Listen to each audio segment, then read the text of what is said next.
con las indicaciones dadas. Adelante, doctor, queda en el uso de la palabra. Muchas gracias por la presentación. Muy buenas noches a todos y a todas, ¿no? Y especial al Centro de Formación y Capacitación por la invitación para poder conversar sobre un tema que es muy relevante, ¿no? Y que muchas veces es muy poco tocado, ¿no? En diplomados. Normalmente lo veo que es un tema que ni siquiera en las universidades se toca de manera regular, ¿no? Como es el tema del sistema de gestión administrativo de recursos humanos y específicamente, ¿no? De la ley de servicio civil y cuáles son sus funciones, cómo se implementó, por qué es necesaria una reforma en el sistema de recursos humanos y en el sistema específicamente de contratación e ingreso a la carrera pública, ¿no? Entonces, para esto hemos preparado un PPT, ¿no? En esta presentación, que si bien por el tiempo no vamos a poder desarrollar mucho de los temas, pero sí vamos a tratar de ser muy concisos y que nos quede claro algunas ideas fuertes referente a lo que es el papel, digamos, de servir, al papel también de las funciones, ¿no? Porque en su momento, ¿qué sucedió, no? Antes del 2008, a la implementación, digamos, del órgano rector en el sistema de recursos humanos que teníamos antes, que tenemos actualmente, qué es lo que pasa en la situación del tema de la reforma en el sector público y qué es lo que, ¿no? Digamos, necesitamos, ¿no? Así, adicionalmente, también un poco de lo que es el sistema de gestión de recursos humanos y dentro de sus subsistemas vamos a hablar un poquito dentro de lo que es, vamos a terminar, ¿no? Lo que es el régimen disciplinario, ¿no? Específicamente del régimen disciplinario, vamos a ver un poco de su ámbito, ¿no? A quienes es aplicable, a quienes no, quienes están, se les aplica de manera supletoria, y también, ¿no? Los tipos de faltas y sanciones para ir cerrando lo que es la exposición del día de hoy. Entonces, son varios temas, pero no se preocupen, vamos a tratar de hacerlo de manera concisa, pero profundizando en algunos puntos con el objeto de que la sesión del día de hoy, por la hora, ¿no? Que son las 8 de la noche, pueda ser amena y también pueda, digamos, absorber cada una de las dudas que tengan sobre este tema, que es muy importante, que es el sistema, ¿no? De gestión de recursos humanos y también su implementación y reforma en la ley de servicio civil. Entonces, para esto hemos preparado un PPT que ahorita voy a presentar. A ver, me precisan si se puede ver. Sí, sí, doctor, se logró observar. Perfecto, muchas gracias. Entonces, el tema del día de hoy, vamos a hablar un poco sobre el sistema de administración de recursos humanos en la ley de servicio civil.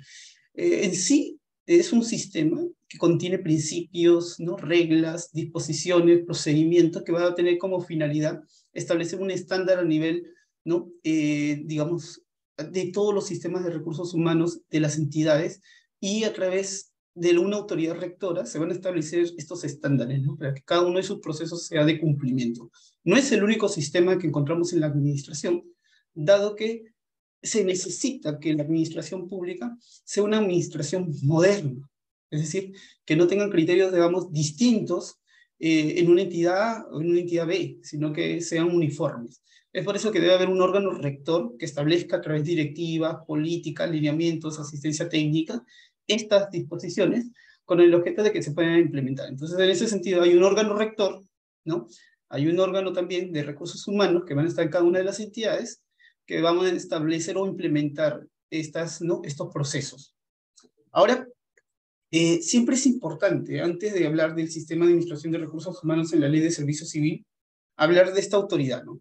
La Autoridad Nacional del Servicio Civil, que es una autoridad que recién se implementó, ¿no? En el 2008. Y a partir de ahí comenzó a establecer estándares uniformes a todo el sistema de gestión de recursos humanos dentro de las pautas, informes técnicos, lineamientos, directivas, y con el objeto de que cada entidad no haga o no establezca su disposición o interpretación, digamos, de algún proceso. Porque ¿qué es lo que sucedía antes? Lo que sucedía, debido a la forma en la que tenemos la contratación en el sistema de administración pública, era que nos encontrábamos en un sistema de contrataciones y administración de recursos humanos de regímenes distintos y por lo cual tenían pautas distintas. Entonces era necesario que haya un órgano que establezca estas pautas o lineamientos uniformes con el objeto de que se pueda cumplir en cada una de estas entidades en los tres tipos de niveles de gobierno. Ahora, ¿qué es lo que sucedía, no? Yo les decía, es bueno hablar un poco de los antecedentes, porque el tema de la administración ¿no? Y la carrera en el servicio civil no es un tema nuevo, ¿no? Si ustedes revisan un poco lo que es la cronología de la carrera pública, van a encontrar bastante en el portal de CRE referentes, ¿no? A lo que ha sido la creación, digamos, de la gestión de los recursos humanos en este desarrollo, ¿no?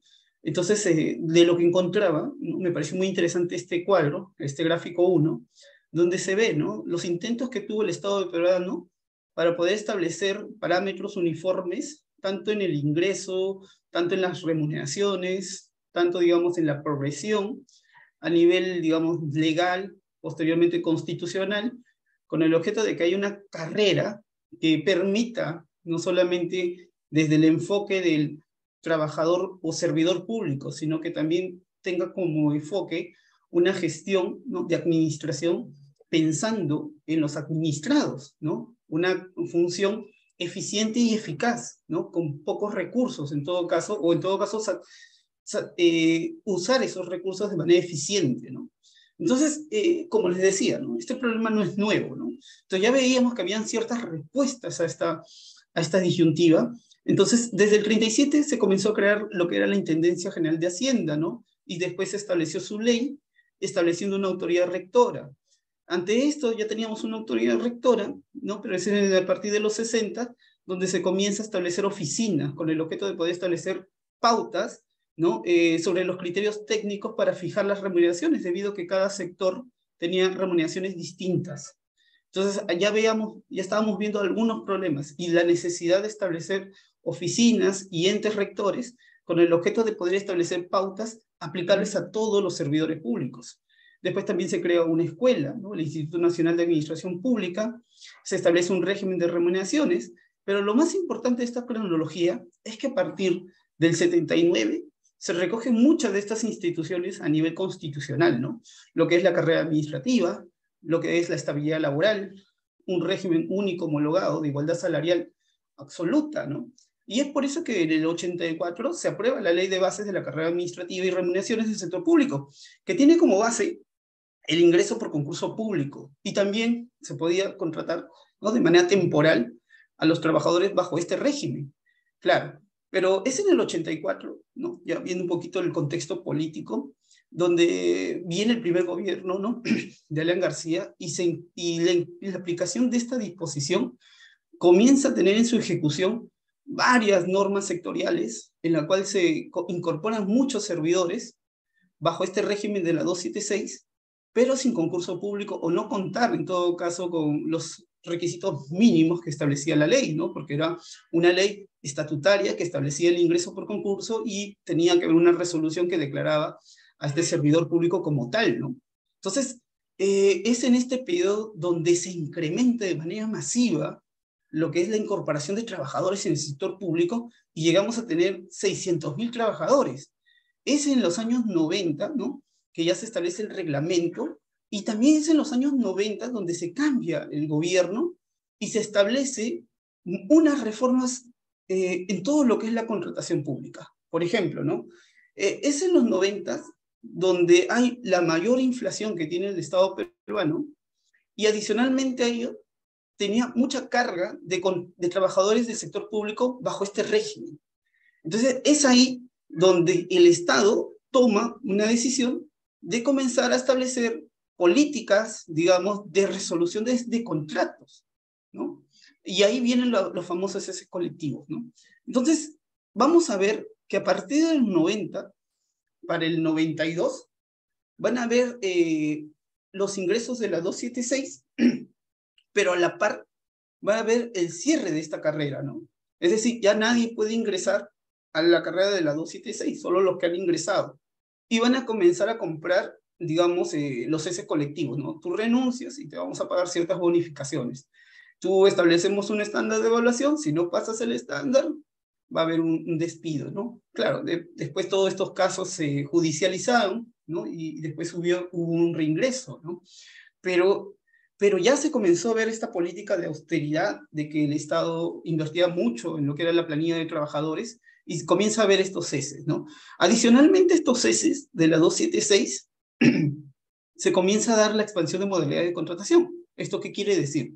Se comienza a contratar bajo la figura de la contratación privada, ¿sí? Entonces, vamos viendo que a la ley 276, que era una ley estatutaria que establecía un ingreso por concurso público, que donde el trabajador iniciaba, el servidor público iniciaba, ¿no?, en el puesto, digamos, 1, iba escalando, ¿no?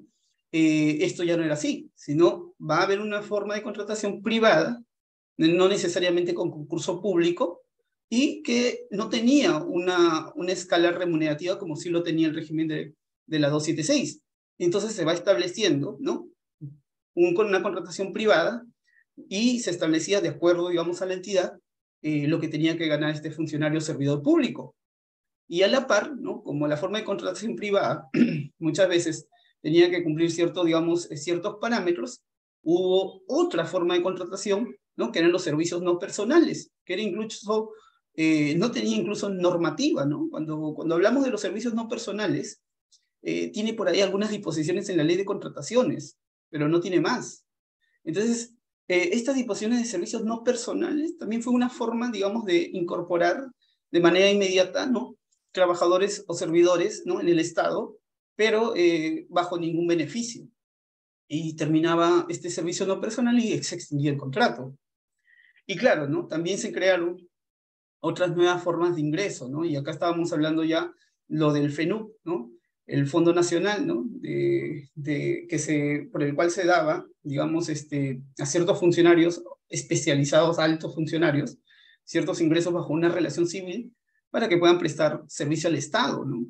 Entonces, teníamos esta realidad, ¿no?, de un régimen antes del 85 para el 90, de un régimen único, ¿no?, bajo las reglas de la 276, que posteriormente se incrementó y se establecieron normas sectoriales y se incorporaron muchos trabajadores, sea por estas normas o sea por las vías judiciales, ¿no?, donde inflaron demasiado la planilla. Es por eso que llegan los 90 y se busca un tema de austeridad, pero un tema de austeridad sin respetar muchas veces los debidos procedimientos y los derechos de los trabajadores. Se dan los ceses colectivos, se despiden a trabajadores de manera masiva de la 276, con el objeto de ¿qué? De incorporar a través de otros regímenes, ¿no?, como la 728 y los servicios no personales. A la par, ¿no?, hubieron otras formas civiles de contratación que permitieron, en todo caso, contratar de manera rápida. Pero ¿qué es lo que pasa con este problema, no? Esto lo que va a generar es que muchos de estos servidores públicos, vamos a ver diferenciaciones, ¿no?, en lo que es el salario, ¿no?, diferenciaciones en lo que es, digamos, las funciones, la falta, digamos, de progresión en la carrera, porque el régimen de la actividad privada estaba hecho para una empresa, ¿no?, flexible, que busca objetivos, pero no está hecha para un régimen de sector público que busca progresión y una eficiencia en los servicios. Entonces, estos parámetros, ¿no?, que tienen objetivos distintos a una empresa, a una institución, ¿no?, van a generar un problema en diferenciaciones salariales, en diferenciación de protección de derechos, en algunos casos tienen algún tema de protección, en otros no. Entonces, esto va a ser un problema. Este problema no fue ajeno, ¿no?, al gobierno de los 90, ¿no?, en su momento Fujimori, y ya desde 95 al 97, ya los indicadores del Estado peruano eran que estábamos dentro de los 21, 25 países, no, 21 países que tenemos acá en Latinoamérica. El Perú estaba en el puesto 17 en ser un país ineficiente administrativamente. Y claro, esto alarmaba, ¿no?, porque teníamos que digamos, establecer un estándar de mejora para poder atraer, digamos, a inversionistas extranjeros. No tanto porque se buscaba una reforma, ¿no? Y es por eso que en el 95 y en el 97 se comienzan a crear normas, digamos, de carácter transversal, pero más para el tema de contrataciones públicas, más para el tema, ¿no?, de por ahí algunas obligaciones en tema, digamos, a los servidores públicos, ¿no?, bajo cualquier régimen, pero que al final no se implementó una reforma porque se tenía el antecedente de los 90 y esto digamos, quedó ahí, ¿no? Pero es después del gobierno, ¿no?, de Fujimori, donde pues, vuelve a ver este tema, se crea una comisión, y lo interesante de esta comisión que hace un diagnóstico, ¿no?, de cómo estaba institucionalmente la contratación o el régimen de contratación del Estado peruano, ¿no? Y había mucha desconfianza, ¿no?, entre los ciudadanos y la administración pública.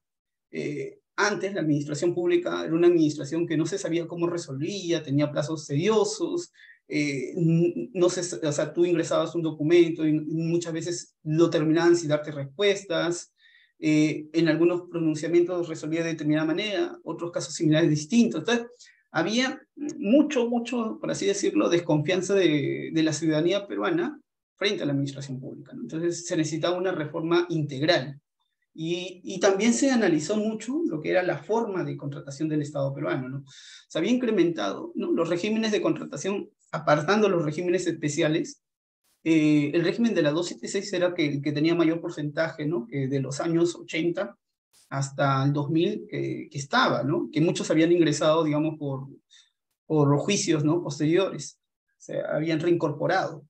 El régimen de la 728, que era un porcentaje menor, y los servicios personales, que era un porcentaje que ya tenía un gran número, ¿no? Entonces, en primer lugar estaban los 276, después en segundo lugar los servicios no personales, y en tercer lugar los 728, ¿no? De los servicios no personales, esta comisión hace algo muy interesante, ¿no? Evalúa la necesidad de que muchos de estos trabajadores, posteriormente que extinguían su vínculo laboral con el Estado, demandaban al Estado y solicitaban su reincorporación, y se les daba la reincorporación porque se demostraba que eran trabajadores subordinados. Y muchos de estos trabajadores, ¿no?, en este periodo obtuvieron estas reincorporaciones, ¿no? Y claro, ¿no?, la planilla del Estado se iba incrementando porque adicionalmente de tener un trabajador en un régimen sea 728 o 276, adicionalmente a ello tenía que reconocer todos estos beneficios. Entonces, uno de los parámetros de esta comisión fue, ¿no?, reconocer a los servicios no personales y darles cierto régimen donde se reconozcan ciertos derechos laborales, ¿no? Y este va a ser el antecedente a los contratos administrativos de servicio, que lo vamos a ver en el 2008 específicamente, ¿no? Pero, y ahí también algo muy interesante, ¿no? Esta comisión genera un producto, ¿no?, que es la Ley Marco del Empleo. La Ley Marco del Empleo Público, ¿no?, y también establece lo que es la ley orgánica, ¿no?, del Poder Ejecutivo, referente, ¿no?, a lo que es la implementación de estas normas de gestión de recursos humanos, entre otras, para poder implementar y mejorar todo lo que es el sistema, y le establece esta potestad al Ejecutivo, ¿no? Y acá viene algo también muy interesante, ¿no? Porque es a partir de ahí donde comienzan a haber normas transversales de aplicación a todo el sector público, indistintamente el régimen de contratación sea 728 o 276, ¿no? Claro, se excluye, ¿no?, a los SNPs y a los locadores porque no formaban parte digamos, del sector público, ¿no?, o del régimen del servicio civil, entre comillas. Entonces, este punto sí es interesante porque es en ese periodo donde se van aprobando lo que son el código de ética, ¿no?, la ley marco, y a su vez la ley marco establece 5 proyectos para la implementación de todo lo que es el servicio civil, pero no como la ley de servicio civil, sino eran 5 proyectos, ¿no?, 5 normas que fueron presentadas en su momento al Congreso, ¿no? Pero que el Congreso las rechazó, ¿no? Entonces había algo muy interesante, ¿no? Estábamos viendo que el Ejecutivo estaba proponiendo reformas, pero que a nivel político ni los trabajadores, ¿no?, por la desconfianza de los años 90, ni los políticos de ese momento querían, digamos, aprobarlas, porque se tenía mucho desconocimiento de cómo iba a ser el impacto de esta reforma, ¿no?, a nivel económico y a nivel de, digamos, de la estabilidad de los trabajadores. Entonces, nadie la quería. Y es por eso que no aprobaron ninguno de estos 5 proyectos, ¿no? Entonces teníamos una ley marco del empleo público que reconocía, tenía ciertas bondades, ¿no?, derechos, obligaciones, no, aplicación transversal, por ahí el ingreso, ¿no?, ya se pone en una norma de marco, ¿no?, en la ley marco del empleo público, que todo ingreso a las instituciones públicas va a ser a través de concurso público. Una norma que ya te establece un piso mínimo, ¿no? Oye, si van a ingresar, sea 728 o 27, bueno, el 276 ya estaba cerrado, sea 728, tiene que ser por concurso público, ¿sí? No puede ser de manera directa, ¿no? Entonces, ahí va estableciendo ciertos estándares que ya la administración va a tener que aplicar, ¿no? Pero incluso con la ley marco de empleo público, muchas de las entidades, ¿no?, bajo su autonomía que se señalaba, consideran que no estaban dentro del alcance de estas leyes, ¿no? También se da lo que es específicamente, le señalaba, ¿no?, el código de ética, que creo que es una de las normas que, si bien tiene ciertos problemas en la tipicidad, pero establece ya obligaciones, prohibiciones y sanciones, ojo, a todos los servidores públicos, ¿no? En caso de incumplirlas. Pero es ese momento, ¿no? Que también pasa algo muy interesante, ¿no? 2006, 2007, 2008, ¿no? El Estado peruano suscribe un tratado de libre comercio con Estados Unidos. Y dentro de estas obligaciones que asume el Estado peruano, una de ellas es la modernización del Estado, ¿no? Y cuando hablamos de modernización del Estado, no solamente es el tema de la tecnología, sino estamos hablando de un aparato administrativo eficiente y eficaz. Y para hacer eso eficiente y eficaz, tú tienes que, digamos, hacer una barrida, entre comillas, voy a poner así, una limpieza en tu forma de administrar.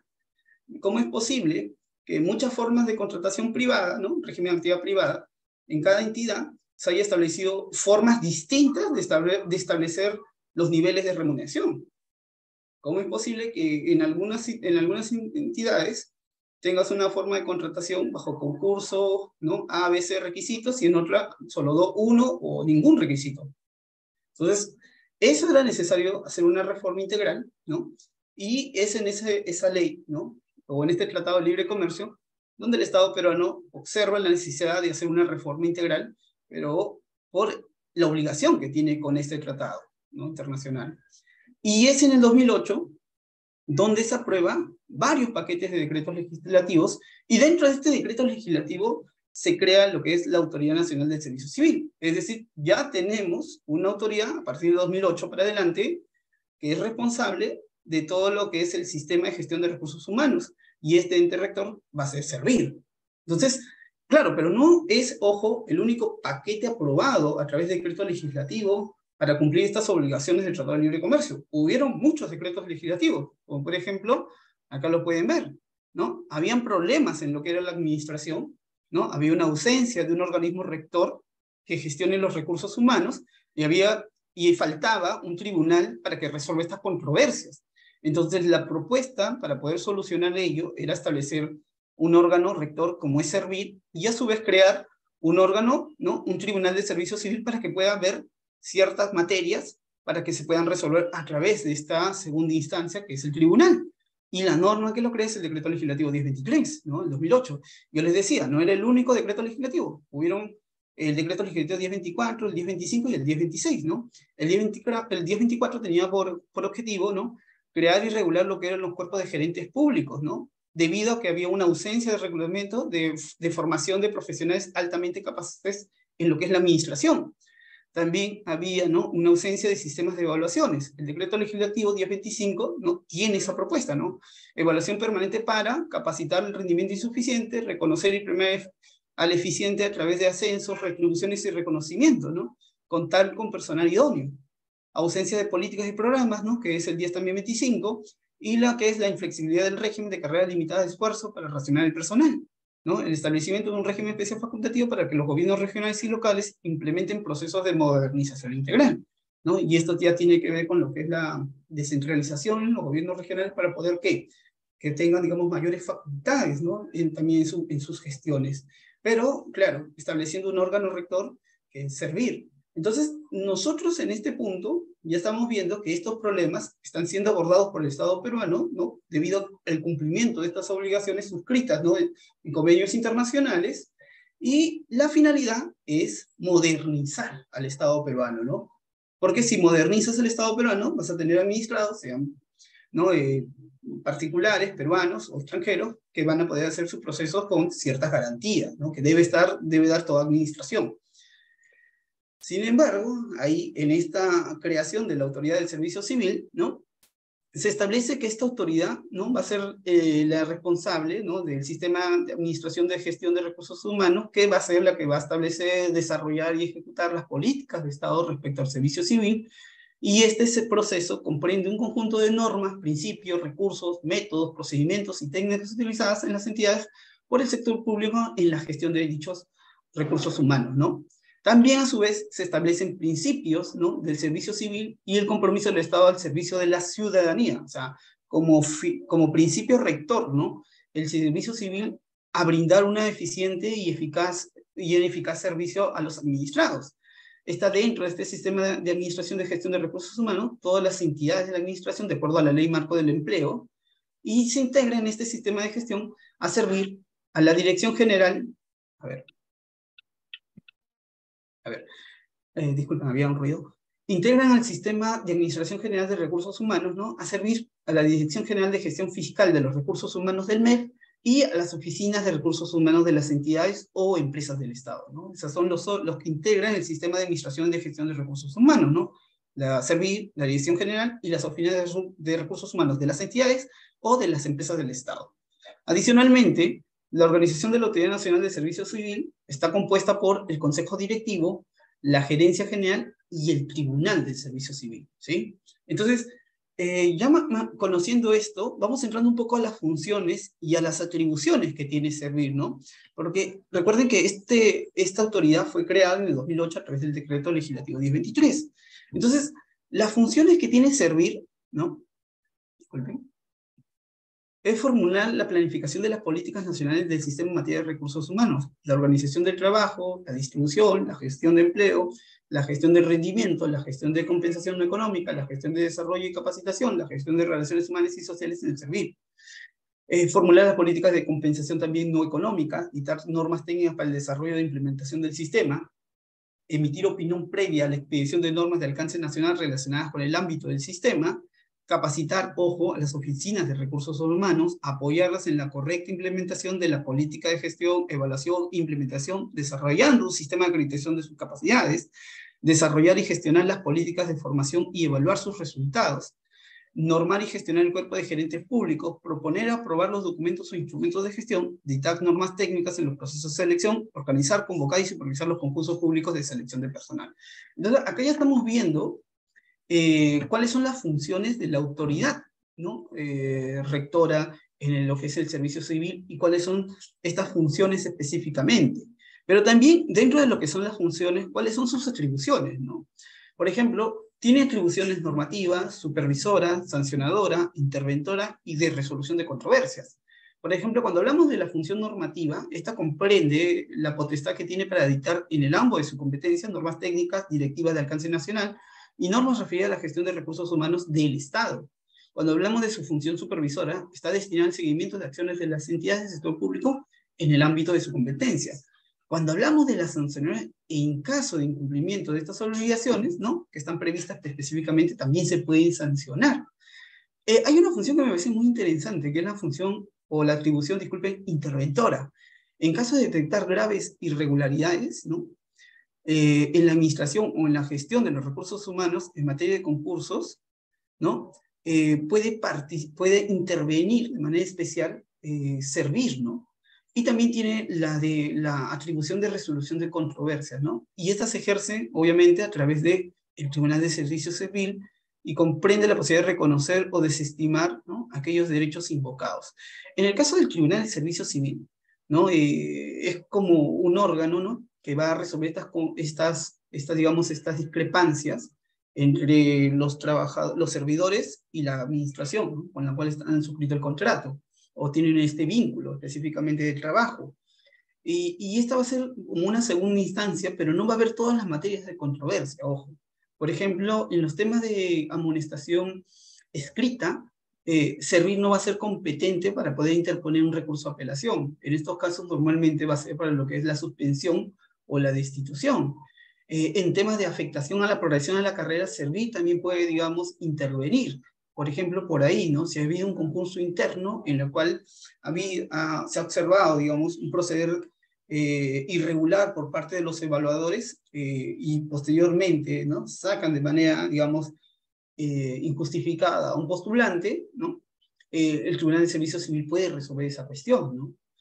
También tenían la competencia el tribunal para ver los temas económicos. Sin embargo, posteriormente, ¿no?, el propio tribunal suspendió esa facultad o esa competencia debido a que no tenían muchos problemas en el tema presupuestario. Entonces, esa competencia fue suspendida dentro de lo que eran las materias de controversia que tenía el Tribunal de Servicio Civil.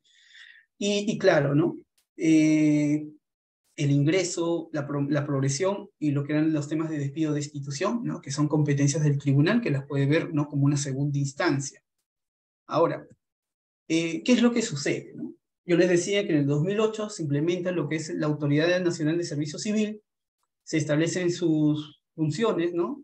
Sus atribuciones, pero lo interesante, ¿no? Que a la par que se había implementado esta autoridad rectora convivía con los regímenes, ¿no? De contratación que al inicio les decíamos que tenían varios problemas, ¿no? El régimen de la 728, el régimen de la 276 y los contratos administrativos de servicio. Claro, acá hacemos un paréntesis, ¿no? En el decreto legislativo, en los decretos legislativos que se aprobaron en el 2008, adicionalmente, este Tratado de Libre Comercio señalaba, ¿no? La necesidad de poder regular estos temas de los servicios no personales, ¿no? Y claro, se tomó como, digamos, esta recomendación de la Comisión Multisectorial para observar este problema de los servicios no personales, para más adelante no se vuelva una carga para la administración, ¿no? Por el tema de los costos que posteriormente ante las demandas de reposición, ¿no? Entonces crearon lo que son los contratos administrativos de servicio, ¿no? Que supuestamente tenían una naturaleza administrativa, pero que en la práctica no. Esto también iba de la mano con la modernización del Estado. Y claro, se implementa, ¿no? Señalando, ¿no? Que esto iba a ser temporal y que esta temporalidad iba a obedecer ¿a qué? A que actualmente los SNP no tenían ningún derecho, pero ahora van a tener algo, ¿no? Y por eso su forma de contratación, incluso en su propia ley especial, señalaba que era de contratación directa. Es por eso que muchos de los CAS que iniciaron en el 2008 no entraron por concurso, entraron de manera de contratación directa, ¿no? Entonces, claro, después esto se va a modificar, ¿no? Cuando se establecen sus reglamentos y después las modificatorias, con las modificaciones, obviamente, que había observado el Tribunal Constitucional, se implementa que el ingreso de los trabajadores CAS va a ser a través de concurso, ¿no?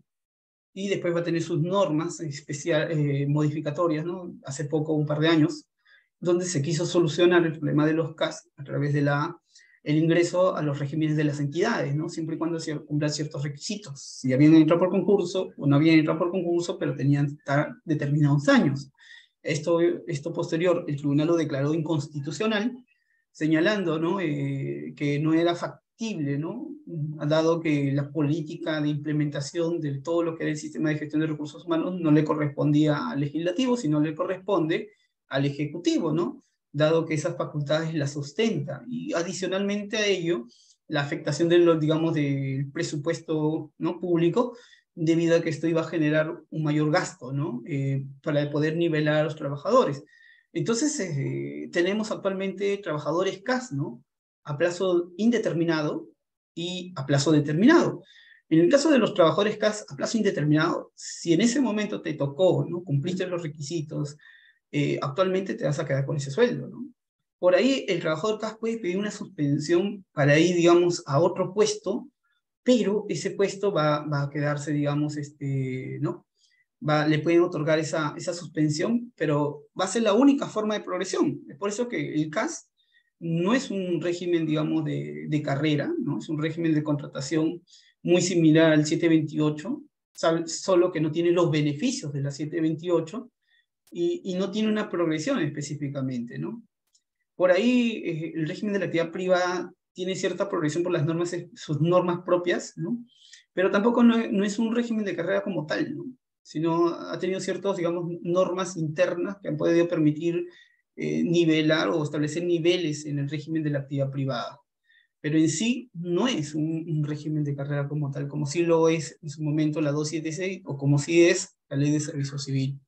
Entonces, este problema lo estamos encontrando, ¿no? Esta lámina, ¿no? La pueden ver, que le he recogido, ahí está el link, le hemos recogido de lo que es el desarrollo que hace estos informes el Servil, y se observa, ¿no? Quitando carreras especiales, ¿no? Que no están dentro del marco de la Ley de Servicio Civil, sino que se les aplica de manera supletoria. Actualmente el número mayor de servidores públicos en el Estado son los CAS, ¿no? Determinados o indeterminados. Después le siguen los 276, ¿no? Pero también hay que ver, ¿no? Con los 276. Yo le he dicho que los 276 ingresaron un gran grupo en el 84, hasta los 90, hasta su cierre, ¿no? Pero también tiene sus particularidades la 276, ¿no? Si bien es una ley, por así decirlo, que tiene una carrera que inicias en el primer escalafón cuando ingresas por concurso público, muchas veces no se establecieron esas mejoras remunerativas, ¿no? Porque tenía también un sistema remunerativo, ¿no? Con escalas y también con niveles, ¿no? Con bonos. Se tuvo que cerrar esos incrementos, ¿no? Debido a que muchos de los trabajadores que habían, digamos, cesado en esos años, solicitaban lo que era la nivelación, ¿no? Los trabajadores de cesantía bajo el régimen de la 2530, ¿no? Y es por eso que en la 276 tenía el problema, ¿no? El problema de CAFAE. O sea, el CAFAE como un sistema de que no le podemos nivelar la remuneración porque tendríamos que nivelar al cesante, ¿no? Que tiene el efecto espejo, ¿no? Porque se le tenía que liberar también la pensión. Entonces creamos un mecanismo, ¿no? Que tenga conceptos que no son remunerativos, ¿no? Y estos conceptos no remunerativos van a ser la forma de sus mejoras ¿no? anuales. Pero lo malo de esto es que no todas las instituciones bajo la 276 tenían CAFAE. Entonces ustedes van a encontrar que en algunas instituciones sí había CAFAE y en otras no. Y en las que había CAFAE, algunas tenían, digamos, mayores beneficios que otras, ¿no? Entonces, igual, ¿no? Habían 276 con CAFAE, habían 276 sin CAFAE, habían 276 con CAFAE con mayores beneficios que otras, ¿no? Entonces, ahí también había una distorsión de lo que era el tema salarial. Y claro, los 728, ¿no? Que esto ya tenía el propio escalafón o los niveles de remuneración lo establecía la propia entidad. Entonces, es por eso que ustedes van a encontrar actualmente trabajadores 728, 276 y CAS que pueden realizar la misma labor y función y ganar de manera distinta, ¿no? Entonces, eso obviamente afecta el principio de igualdad y no discriminación. Y claro, ¿no? Ese es un problema que la solución que la autoridad rectora observó con el objeto de poder uniformizar estos regímenes es a través de la ley de servicio civil, ¿sí? Entonces, una respuesta a ¿no? a esta variedad de regímenes con beneficios distintos, ¿no? Afectando el principio, digamos, de igualdad y no discriminación salarial, una forma, ¿no? de resolver este problema va a ser la ley de servicio civil. Entonces, es importante hablar un poco de qué es la reforma del servicio civil. Entonces, esta ley, ¿no? que se implementa después de 5 años de haberse implementado lo que era la Autoridad Nacional del Servicio Civil, ¿no? tiene como objetivo, ¿no? establecer un régimen único y exclusivo para las personas que prestan servicios de las entidades públicas del Estado, así como para aquellas personas que están encargadas de su gestión, del ejercicio de sus potestades y de la prestación de servicio a cargo de estas. Claro, la ley en la cual se implementa la ley de servicio civil es la ley 357, a su vez también va a tener reglamentos, ¿no? El reglamento general de la ley de servicio civil y el reglamento de compensaciones de la ley de servicio civil, asimismo también las directrices emitidas por Servir. Y también, ¿cuál es la finalidad, no? La finalidad es que las entidades públicas del Estado alcancen mayores niveles de eficacia y eficiencia y presten efectivamente servicios de calidad a través de un mejor servicio, así como promover el desarrollo de las personas que lo integran. Ahora, su ámbito de aplicación alcanza al Poder Ejecutivo, Legislativo, Judicial, gobiernos regionales, locales, organismos a los que la Constitución Política del Perú y las leyes le confieren autonomía, y demás entidades y organismos, proyectos, programas del Estado cuya actividad realizan en virtud de potestades administrativas y se sujetan a normas del derecho público. Ahora, acá hay algo muy interesante en la ley de servicio civil, ¿no? Oye, José, qué bacán, ¿no? Mira, nos han mostrado el problema, es un problema que no es nuevo, ¿no? Que ha atravesado desde los años, ¿no? 1937, ¿no? Hasta la actualidad. Y si ya hay una norma que va a solucionar ese problema, la pregunta es por qué nadie la quiere, ¿no? Si ustedes ven, ¿no? Un poquito ya ahí, vamos un poco al plano ya de la implementación. Su implementación va a ser progresiva y es obligatoria, ¿no? Para las entidades.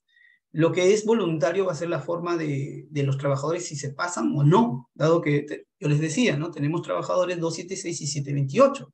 Entonces ellos van a determinar si paso o no me paso. Es muy probable que los trabajadores de la 276 decidan, ¿no? Tanto igual con los 728, no pasarse. Los 276, obviamente por el tema de que ya, ¿no? Desde el 85 hasta la fecha que se implemente en su entidad, es muy probable que ya estén cerca de los 70 años, ¿no? Porque estamos hablando del 84. Y en el caso de los trabajadores de la 728, ¿no? El miedo es más el tema de, oye, ¿qué pasa si yo repruebo, no? Entonces, claro, ¿no? Hay temas que, por ejemplo, les recuerda un poco la realidad del contexto de los 90, donde el Estado hizo una reforma y hubo varios ceses colectivos, ¿no? Eso creo que es un miedo pero que a su vez también la ley de servicio civil, no al inicio, ¿no? Creo que faltó articular con esos actores, ¿no? Esto es importante, pues esto lo conversaba con varios amigos y amigas, y recuerdo, ¿no? Un comentario que me decían que era, a la ley de servicio civil le faltó legitimidad. Conversar con aquellos actores, con las centrales del sector público, los trabajadores, y específicamente encontrar aliados, ¿no? Y claro, cuando uno analiza eso, ¿no? Oye, bacán, ¿no? Me estás vendiendo un producto que va a buscar, que tiene como objetivo abordar un problema, pero los 728 no la quieren, los 276 no la quieren, y en ese momento, cuando se sale esta ley, los CAS eran trabajadores a plazo determinado. O sea, sí o sí tenían que postular. ¿Por qué? Porque si no postulan, ¿qué va a pasar? Simplemente ya no les van a renovar el contrato, ¿no? O sea, sí, sí o sí tenían que postular. Entonces, claro, esto ya cambia en la actualidad porque los CAS ya también tienen estabilidad. Entonces, ¿a quién le conviene más la ley de servicio civil, no? Si las bondades de la ley de servicio civil equipara ciertos beneficios, tanto de la 728 y la 276, que no lo tienen los CAS, y tampoco algunos no los tienen los 276 nombrados, indeterminados, entonces esos son actores que inmediatamente les va a decir, oye, sí me beneficia desde el plano económico y también me puede beneficiar desde el plano de la progresión, porque los CAS en la progresión no la tienen. La única forma, o la forma en la cual ha progresado el CAS bajo este régimen, ha sido que le saquen otra contratación, ¿no? ¿Por qué? Porque era un régimen temporal para fue una función determinada. Entonces, oye, ¿cómo escaló el CAS en la actualidad, no? El CAS actual. En su momento se abrió un CAS, ¿no? Como, no sé, pongámoslo, como analista, después como especialista y después como asesor. Y ahí se quedó si es que ¿no? Le tocó la indeterminación, ¿no? Pero hay muchos CAS que se han quedado como auxiliares o analistas o especialistas, pero ya no pueden ascender. La única forma de ascender en esos casos es que le abran un CAS, suspende su CAS y temporalmente asume otro CAS. Entonces, eso también es interesante. ¿Por qué? Porque este régimen les puede convenir a ellos, claro, ¿no? Pero el tema que les ponen es el tema del concurso, ¿no? Que eso lo vamos a ver también a continuación, ¿no? Entonces también hay entidades, ojo, que están excluidas en la ley de servicio civil. Por ejemplo, la ley, ¿no? Original de la ley de servicio civil excluía de este ámbito a 5 entidades: al Banco Central de Reserva, al Congreso de la República, a la Superintendencia de Banca y Seguros, a la Superintendencia Nacional de Aduanas y la Administración Tributaria, y a la Contraloría General de la República, ¿sí? Ahora, esto también es interesante porque esto la propia ley lo señalaba, están excluidos de la ley de servicio civil. Cuando el Tribunal Constitucional evalúa este elemento, que en su momento no había sido demandado, ¿no? Por los trabajadores, porque los trabajadores demandaban que la ley de servicio civil afectaba el derecho a la negociación colectiva, porque de manera clara, ¿no? Esta ley, en la parte de lo que era negociación colectiva, restringía los aumentos remunerativos de manera absoluta. Es por eso que el tribunal, cuando emite esta sentencia, declara esos elementos, ¿no? De la ley como inconstitucionales y le dice al Congreso que, digamos, emita nuevas normas con el objeto de establecer una negociación colectiva idónea entre los servidores públicos y la administración, ¿no? Y claro, el Congreso hizo lo que siempre hace, ¿no? No hizo nada. Entonces, y así pasaron muchos años de esta inconstitucionalidad. Pero lo interesante de eso era que, si bien los trabajadores no habían solicitado la exclusión, ¿no? Este elemento el tribunal analizó todo, incluyendo esta exclusión, y dijo, oye, ¿por qué están excluidos? O sea, se entiende que los regímenes especiales se les aplica la ley de servicio civil de manera supletoria, dada la naturaleza de las funciones, ¿no? Que realizan, o digamos, pero el Banco Central, el Congreso de la República, la Contraloría General, no tenía mucho sentido, ¿no? Y declara inconstitucional. Después de esa inconstitucionalidad, la ley 3064/7, ¿no? Incorpora de nuevo a esta exclusión al BCR, al Congreso de la República y a la SBS. Claro, ¿cuál fue el fundamento? Otra ley posterior, ¿no? Esto lo puede observar de nuevo el tribunal, lo puede observar, pero claro, ningún sindicato lo va a observar porque los trabajadores no quieren, digamos, no quieren estar bajo el ámbito de la ley de servicio civil. Ahora, y acá también algo muy interesante, ¿no? Cuando ustedes ven el proyecto original, el proyecto original de la ley de servicio civil que se pasó, ¿no?, por la autoridad rectora y posteriormente pasó al Congreso, no tenía este elemento de la exclusión, ¿no? Solamente tenía la aplicación de manera supletoria de los regímenes especiales. Esto se estableció en el Congreso. Entonces ahí también se puede ver que dentro del Congreso, ¿no?, hubo un tema de modificatorias y se excluyeron. Y claro, ¿no?, esta exclusión no es gratuita, ¿no? Es una exclusión que obviamente trabajaron muchos de los, por así decirlo, sindicatos o órganos o entidades que estaban dentro en ese momento para que sean excluidos, ¿no? ¿Por qué? ¿Por qué se excluyen de la ley de servicio civil? Porque buscan, digamos, que estos parámetros, ¿no?, que establece la ley de servicio civil no les sea aplicable, ¿no?, que estén bajo ellos, bajo su propio régimen. En el caso de la Contraloría, el Banco Central, el Congreso, ¿no?, todos están ellos bajo el régimen de la actividad privada, ¿no? Ya hemos dicho desde el inicio que el régimen de la actividad privada no es un régimen de carrera, ¿no? Entonces, eso también hay que observarlo desde un plano, ¿no?, cómo se maneja esta reforma, ¿no?, que también tiene ciertos parches y también tuvo ciertos elementos que debieron declararse inconstitucional. Otro de los puntos, ¿no?, es que la novena disposición complementaria final, ¿no?, de la ley señala, ¿no?, de manera inmediata, de la ley específicamente de servicio civil, son aplicables los principios, la organización del servicio civil, los derechos colectivos, los de defensa, asesoría legal, las reglas de la CTS, y a partir de la vigencia de las disposiciones reglamentarias, ¿no?, la capacitación, la evaluación de desempeño, el régimen disciplinario y el procedimiento sancionador. Es por eso que implementada la ley de servicio civil no se aplicó específicamente el procedimiento sancionador inmediatamente, ¿no?, sino eso fue una vez implementado, ¿qué? El reglamento, ¿sí?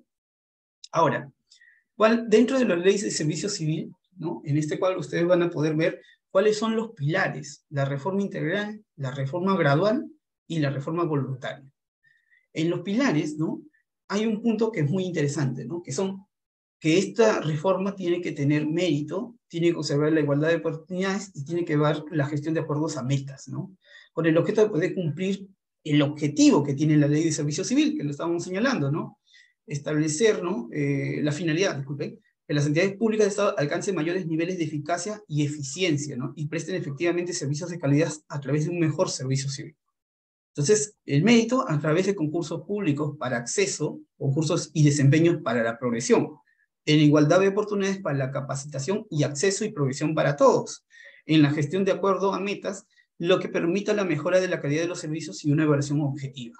En la reforma integral estamos hablando para una mejora de la gestión del personal en la administración pública y también una mejora en los procesos de gestión interna en cada una de las entidades.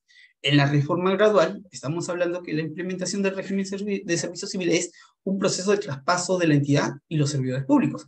Las entidades dentro del ámbito de la ley deben iniciar un proceso de tránsito y seguir la metodología y aprobación de nuevos documentos de gestión. Ahora, uno de los temas que es el tema voluntario, ¿no? Transitan al nuevo régimen de servicio civil solo los servidores que así lo deciden previo concurso público, y quienes no transitan se mantienen en su régimen. Acá hay algo muy interesante, ¿no? Pueden haber ahorita trabajadores 728 y 276, donde su entidad ya se esté, digamos, trasladando, ¿no?, esté realizando lo que es el traslado al régimen del servicio civil, pero que decida no pasarse al régimen. Es porque la propia ley, ojo, ha señalado que es de manera voluntaria, ¿no? El trabajador o el servidor público decide, ¿no?, si pasa o no. Pero si no pasa, ojo, ¿qué va a pasar, digamos, con los beneficios? Se congela, ¿no? Todos aquellos beneficios generados se va a congelar, ¿no? Oye, con la foto que estabas en tu escala remunerativa, ahí se va a congelar. Claro, se va a congelar para los implementos que tenías en ese momento, pero va a poder, digamos, incrementar su remuneración, sea a través del ejercicio de la libertad sindical, ¿no? Debería entenderse así, ¿no? Porque si no, lo otro sería inconstitucional, que se congele y que tampoco no se le pueda aplicar los beneficios del convenio si está sindicalizado. Pero lo interesante es el tema voluntario, ¿no? Que recuerdo, antes este tema lo conversaba también con varios amigos que son especialistas en este tema, y nos preguntamos si la reforma o el cambio del régimen es voluntario, ¿no? O sea, yo soy 728 y tienen que siempre consultarme para cambiarme al régimen de la ley de servicio civil, ¿no? U otro, ¿no?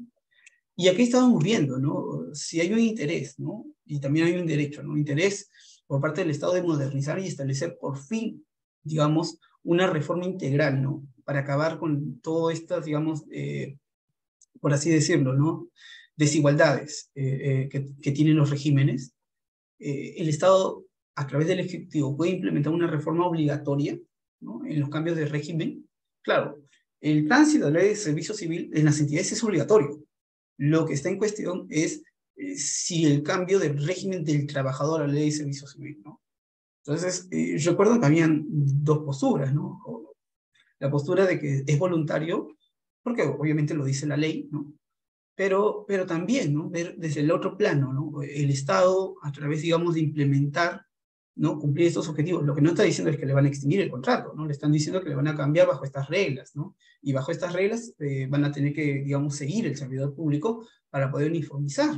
Entonces, acá viene también ese punto, ¿no? De evaluar. Claro, el Tribunal Constitucional en algunos casos ya se ha pronunciado, donde señala que esto tiene que ser voluntario. Recuerdo una sentencia del Tribunal Constitucional, lo que era el tema de el traslado de los jefes de órgano de control de la Contraloría que tenían régimen con la entidad a la planilla de la entidad, a la planilla de la Contraloría. Y recuerdo que la ley no señalaba el tema de la voluntariedad. Entonces, el tribunal, en esa sentencia de inconstitucionalidad que resuelve, señala que esto debería ser voluntario, ¿no? Es decir, que no es un paso donde la Contraloría, por el presupuesto, lo pasa de manera directa, ¿no? ¿No? Porque ese profesor tenía una comisión, veía si cumplían los perfiles y pasaba posteriormente, ¿no? Después, obviamente, ese proceso fue tan engorroso que al final la Contraloría no lo aplicó, dejó de aplicarlo, porque tenía que evaluar los expedientes, y agarró y dijo, oye, ¿sabes qué hago? Mejor concursos públicos, ¿no? Y me ahorro todo el proceso. Y fue interesante, ¿no? Porque se ahorró todo el proceso y contrató jefes de OSI, ¿no? En las entidades, ¿no? Cumpliendo el requisito, digamos, ¿no? El de igualdad de oportunidades, porque estaban postulando. Entonces, eso también, pues, ¿no? Que sería un tema muy interesante, porque recuerdo algunas declaraciones, ¿no? De las autoridades de servir, específicamente la anterior autoridad, ¿no? Que era la representante de servir, que señalaba, ¿no? Que el cambio de régimen debería ser obligatorio, ¿no? Me pareció muy interesante, ¿no? Desde la postura, cómo lo analizaba, debido a que era una reforma integral y que había intereses que se tienen que tutelar, y que esto, digamos, modificación del régimen no afectaba, digamos, los derechos de los servidores públicos, solamente que se va a modificar, digamos, algunas condiciones, ¿no? Pero no menores, sino las mejoraba. Y esto me pareció muy interesante, ¿no? Pero sería incluso un tema a poder desarrollar posteriormente. Ahora pasamos un poco más a lo que es el sistema de gestión de recursos humanos. Si tenemos una hora. A ver. Cuando hablamos del sistema de gestión de recursos humanos, ¿no? A cargo de servir, se podría decir que estamos hablando de un sistema, ¿no? Y este sistema se encarga de establecer, desarrollar y ejecutar las políticas del Estado respecto al servicio civil y comprende el conjunto de normas, principios, recursos, métodos, procedimientos, técnicas utilizadas por las entidades del sector público en la gestión de recursos humanos. La responsabilidad de implementar el modelo y de editar las pautas y directivas corresponde a servir y a las oficinas de recursos humanos que deben implementar estas, ¿sí? O sea, uno se encarga de establecer pautas y directivas y el otro se encarga de ejecutar o implementar estas. El primer nivel de desagregación, el conjunto de procesos interrelacionados, que tiene carácter general, así las funciones se organizan y se traducen en procesos y productos de los subsistemas. Servir gestiona de modo general los subsistemas previstos, para lo cual coordina con cada una de las oficinas de recursos humanos de las entidades públicas. Y el segundo nivel de desagregación, que son los procesos, que es parte de un sistema determinado y se descompone a su vez en una o más actividades, ¿sí? Esto lo vamos a poder ver más claro incluso en el siguiente PPT, pero también este sistema de gestión de recursos humanos es un modelo de gestión que se crea a través del decreto legislativo 1023 y desarrolla en la ley de 356, la ley de servicio civil. Tiene vocación, ojo, de universalidad y de permanencia, debido a que definir el alcance del sistema señala que el modelo se aplica a todas las oficinas de recursos humanos en los 3 niveles, como les señalaba, y que además, ¿no?, está en el ámbito de aplicación de la ley de servicio civil. Acá van a poder ver los sistemas, ¿no?, de gestión de recursos humanos y sus subsistemas, ¿no? Planificación de políticas, organización de trabajo y su distribución, la gestión de empleo, la gestión de rendimiento, la gestión de la compensación, la gestión de desarrollo y capacitación y la gestión de relaciones humanas y sociales.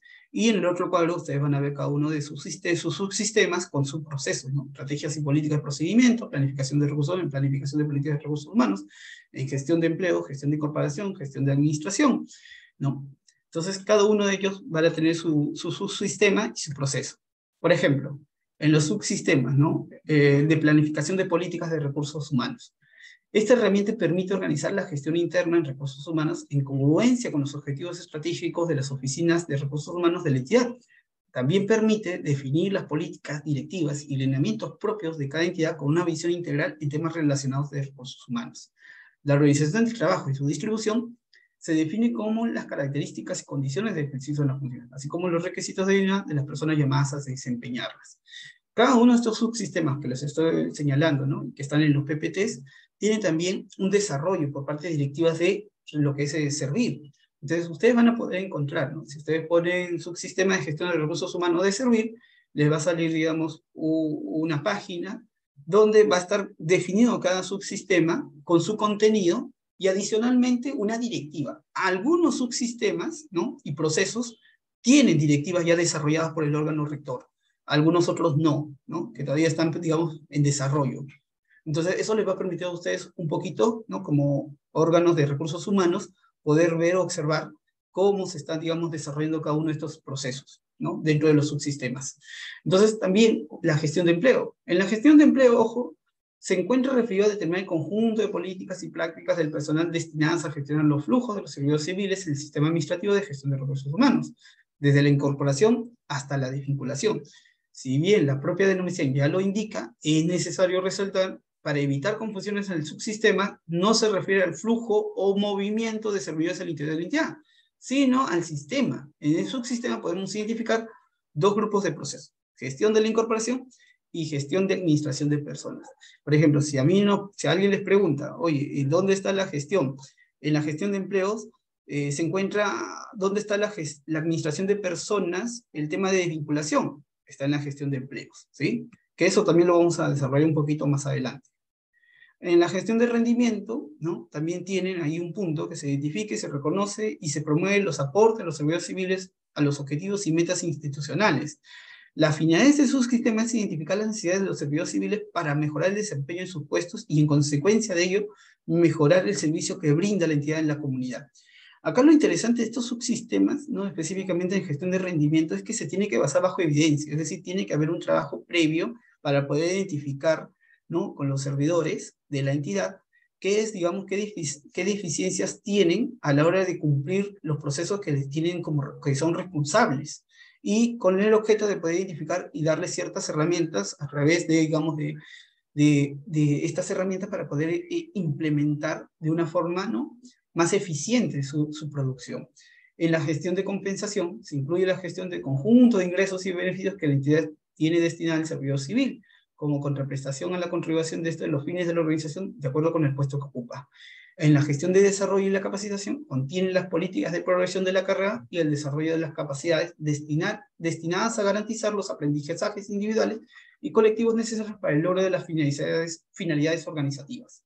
En la gestión de relaciones humanas y sociales comprende las relaciones que se establecen entre la entidad y sus servidores en relación con las políticas y prácticas del personal. Se identifican los siguientes 5 procesos y productos esperados. Por ejemplo, los de relaciones laborales individuales y colectivas, los de seguridad y salud en el trabajo, los de bienestar social, los de cultura y clima, organización y comunicación interna. Entonces, acá ustedes tienen en estos dos cuadros, ¿no?, los subsistemas, sus contenidos, y cada uno dentro de estos subsistemas sus procesos, ¿sí? Ahora vamos a pasar un poquito a hablar de uno de estos subsistemas, específicamente más al régimen disciplinario. Ahora, cuando hablamos del régimen disciplinario y la ley de servicio civil, ¿no?, lo primero que tenemos que preguntarnos, ¿a quiénes aplica el procedimiento administrativo disciplinario de la ley de servicio civil? Entonces, la respuesta es: el procedimiento disciplinario se atribuye a las entidades públicas respecto a sus servidores civiles, y en esta ancla en el poder de autoorganización de la entidad, así como en el principio de jerarquía. Sin embargo, este poder no es discrecional ni es absoluto. Cuenta con límites, entre ellos el ámbito en el cual se aplican las normas que desarrollan el proceso administrativo disciplinario. Entonces, para saber el ámbito de aplicación, lo vamos a tener que dividir entre entidades régimen de vinculación con el Estado y el grupo ocupacional, porque van a haber algunas entidades que están excluidas, como ya lo hemos mencionado anteriormente. Van a haber algunas entidades que tienen régimen de vinculación con el Estado, ¿no? Y algunas que no, y van a haber entidades que, de acuerdo al grupo ocupacional, no se les va a aplicar lo que es el régimen disciplinario de la Ley de Servicio Civil. Por ejemplo, en el ámbito de aplicación, bajo entidades, el régimen disciplinario de la Ley de Servicio Civil es aplicable a todas las entidades públicas de los 3 niveles de gobierno que formen parte del sistema de administración de recursos humanos. Entonces, para las entidades de la Ley de Servicio Civil van a haber 2 tipos de entidades, las tipo A y las tipo B. En caso de las tipo A, las entidades cuentan con personalidad jurídica de derecho público y están creadas por constitución o por norma con rango de ley. En estos casos, tienen esa calidad estas entidades y por lo tanto les es aplicable los procedimientos administrativos disciplinarios de la Ley de Servicio Civil. En cambio, en las entidades tipo B, primero tenemos que observar que pueden ser órganos desconcentrados, es decir, que están adscritos a la entidad tipo A, que pueden ser proyectos, programas, unidades ejecutoras de una entidad pública del tipo A, ¿sí? Aquí, para que el tipo A pueda estar dentro del ámbito de aplicación de la Ley de Servicio Civil en temas disciplinarios, tenemos que señalar ciertos requisitos. Uno, debe tener esa competencia, es decir, que el tipo B tiene que tener la competencia para poder sancionar de manera disciplinaria a sus servidores. Segundo, contar con una oficina de recursos humanos con la que haga sus veces. Y tercero, contar con una resolución que las declare como entidades tipo B, ¿sí? Ahora, yo les decía, ¿no? Hay entidades que están excluidas por ley, como por ejemplo el BCR, ¿no? El Congreso de la República y la SBS, que en un momento fueron incluidas por la sentencia del Tribunal Constitucional, pero que por esta ley posteriormente fueron excluidas. Actualmente esta ley está vigente, ¿no? Ámbito de aplicación del régimen de vinculación, ¿sí? Yo les decía, en este cuadrito, ¿no? Que fue elaborado por Servir, hay regímenes generales, carreras especiales y otros, ¿no? En los regímenes especiales está el profesorado y magisterial, docente universitario, profesionales de la salud, asistencia de salud, magistrados, diplomáticos y servidores penitenciarios. A estas carreras especiales que acabo de mencionar cada una, aquí las reglas del procedimiento administrativo disciplinario de la Ley de Servicio Civil solamente se aplican de manera supletoria, ¿sí? Se aplica su ley especial y en caso su ley especial no regula algún supuesto, se aplica de manera supletoria la Ley de Servicio Civil. En los casos de regímenes generales, como por ejemplo la 276, 728, CAS, Ley de Servicio Civil, ahí así se les aplica de manera, ¿no? Por así decirlo, directa, la Ley de Servicio Civil en materia disciplinaria. Y en aquellos, ¿no? Respecto a aquellas empresas del Estado que están bajo el ámbito de aplicación del PAC, se les aplica la Ley de Servicio Civil siempre y cuando, ojo, no se encuentren bajo la competencia del Fondo Nacional de Financiamiento de la Actividad Empresarial del Estado. Es decir, no estén dentro de la competencia de FONAPE. A ellos también les es aplicable, siempre y cuando no estén dentro de este órgano, se les aplica la Ley de Servicio Civil. Ahora hablemos un poco del ámbito de aplicación del grupo ocupacional, ¿sí? En los casos de grupos ocupacionales, la Ley de Servicio Civil ha establecido que hay 4 grupos ocupacionales: los funcionarios, los directivos, los servidores de carrera y los servidores de actividades complementarias. Si ustedes van al artículo 52 de la Ley de Servicio Civil, se va a decir quiénes son aquellos funcionarios, aquellos que pueden ser elegidos de elección popular, de designación o remoción regulada, o aquellos funcionarios públicos de libre designación y remoción, ¿sí?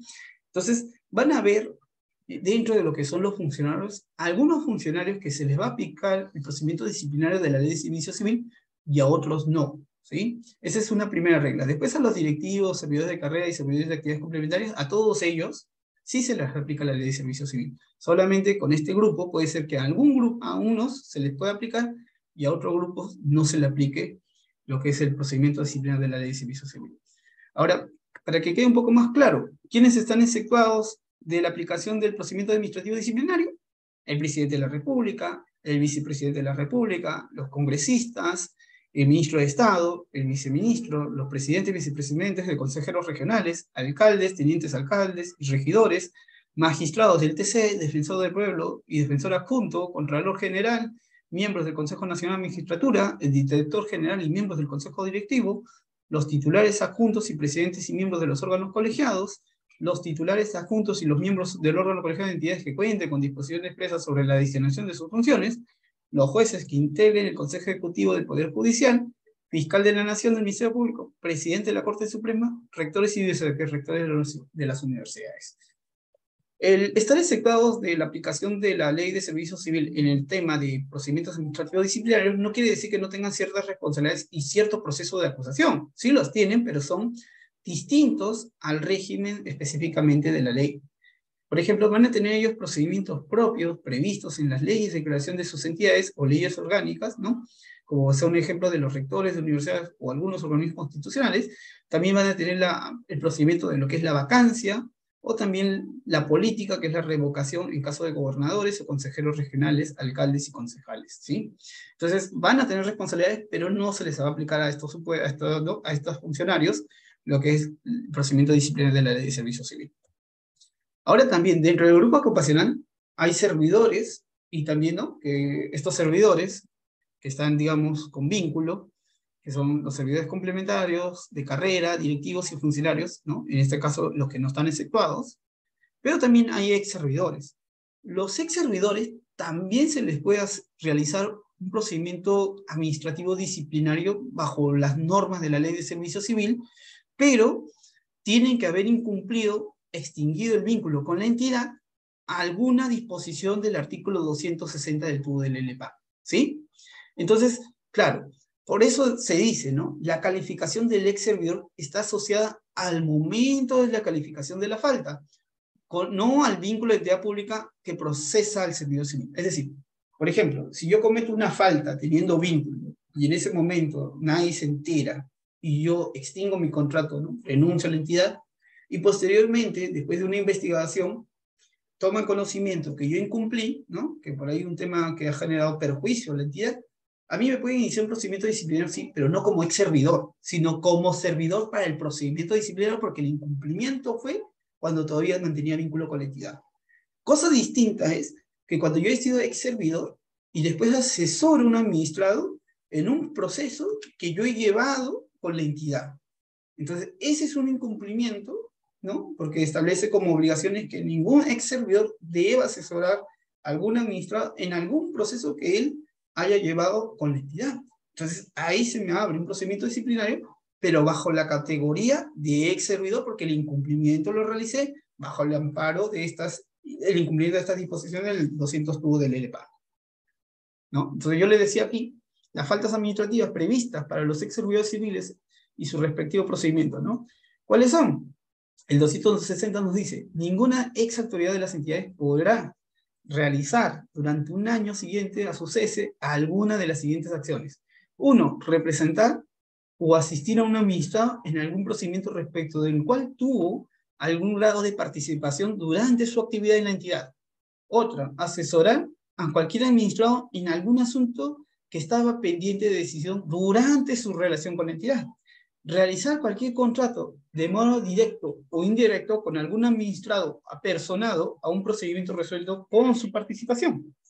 La transgresión de estas restricciones será objeto de procedimiento de investigatorio y de comprobarse el responsable será sancionado con la prohibición de ingresar a cualquier entidad por 5 años e inscrita en el registro respectivo, ¿sí?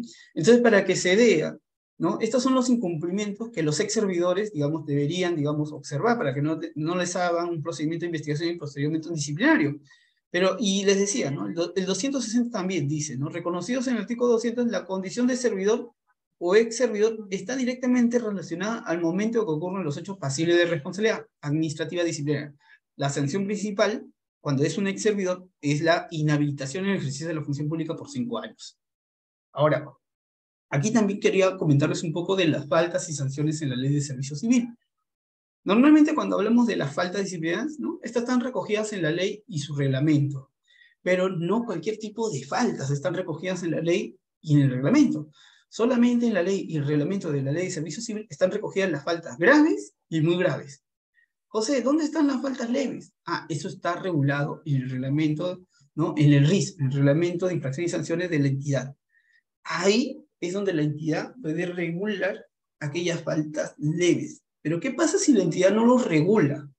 Yo puedo aplicar después un procedimiento disciplinario y señalar, ¿no? Utilizar la ley y el reglamento para después para utilizar un procedimiento disciplinario que va a terminar una amonestación escrita o que va a iniciar como una amonestación escrita. La respuesta es no, porque estás utilizando unas normas que tienen de carácter de sanción grave o muy grave. Por lo tanto, ese procedimiento más adelante, ¿qué va a ser? Va a ser un procedimiento nulo, ¿no? Si es que llegan a sancionar al servidor por ello.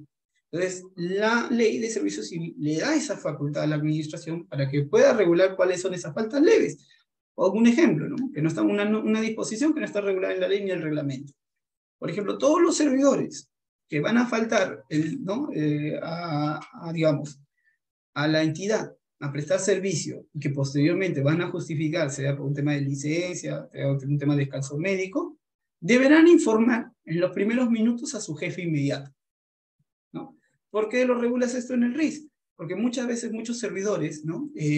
Lo que ha sucedido era que se encontraban, digamos, con descanso médico y no informaban nada, ¿no? Llegaban al 2, al tercer día, llevan con su descanso médico. Claro, no lo voy a poder sancionar porque está justificado, no es que ha habido ahí un tema de abandono, ¿no? Que estaba con su descanso. Pero tenía que informar a su jefe inmediato, ¿no? Para que su jefe inmediato tome las precauciones, porque esta persona puede estar encargada en ese momento de una importante reunión o de un caso que tiene que ser resuelto en ese momento, ¿no? Y por lo tanto, sin asistencia o no informar a su superior jerárquico que tiene descanso médico, puede generar un perjuicio a la entidad. Desde ahí, esa podría ser considerada como una falta de ley, pero lo tienes regulado, lo tendrías que regular, ¿no? En el RIS. Ahora, acá también, ¿no? El procedimiento de la ley de servicio civil será también aplicable a todas las faltas administrativas creadas por el legislador en normas con rango de ley. Y claro, cuando ustedes revisan las leyes, ¿no? Ley y reglamento, van a ver en la ley de servicio civil que se establecen cuáles son aquellas faltas graves y muy graves. No las señalan, solamente dicen las faltas que son graves y muy graves, ¿no? Y claro, acá va a haber también un tema de razonabilidad a la hora de evaluar los tipos de faltas, ¿no? El perjuicio, la reiterancia, ¿no? Por así decirlo, la afectación a los bienes o al interés de la entidad. O sea, va a haber una proporcionalidad en la cual uno va a evaluar si el incumplimiento o la falta grave o muy grave puede llegar a dar una destitución, y lo tiene que hacer en todo caso, acá la autoridad decisora la va a tener que fundamentar. Y acá también, ¿no? Cuando hablamos de las faltas graves y muy graves que están tipificadas en la ley, estas faltas, como por ejemplo el incumplir, ¿no? La ley y el reglamento de la ley de servicio civil, en la ley de servicio civil, aparte de las faltas, hay obligaciones, hay prohibiciones, ¿no? Y estas obligaciones y prohibiciones, si el servidor las incumple, lo que puede hacer la administración, ¿qué es? Sancionar por esa causal. Pero hay que tener mucho cuidado, que muchas veces esta disposición se confunde con otra causal que está en la ley de servicio civil, que es la causal, ¿no? De desempeño negligente, ¿no? Del servidor. Pero acá estamos hablando no del incumplimiento de las obligaciones o prohibiciones, sino estamos hablando que la función desempeñada por el servidor ha sido una función deficiente que ha afectado, digamos, ¿no? Por ahí algún interés de la administración. También hay otras normas, ¿no? Por ejemplo, cuando el servidor civil afecta, digamos, el normal funcionamiento de la administración. Por ejemplo, recuerdo que una vez en un caso habían tipificado, ¿no? Un trabajador que no había asistido a laborar, ¿no? Que después, obviamente, no justificó. Y en el procedimiento disciplinario, al inicio, ¿no? En la carta de imputación, le estaban notificando dos incumplimientos de la ley de servicio civil. Uno, el tema de, ¿no? Inasistencias injustificadas, que está dentro de la ley, y lo otro, por ¿no? Afectar el desarrollo del normal funcionamiento de la administración. Este servidor era un servidor que se encargaba de mesa de parte, ¿no? Entonces, como no había ido, supuestamente había paralizado todo y estaba afectando de manera muy grave a la administración, ¿no? Pero para que se dé esta causal, esta última causal del tipo, tendría que haber una acción u omisión, ¿no?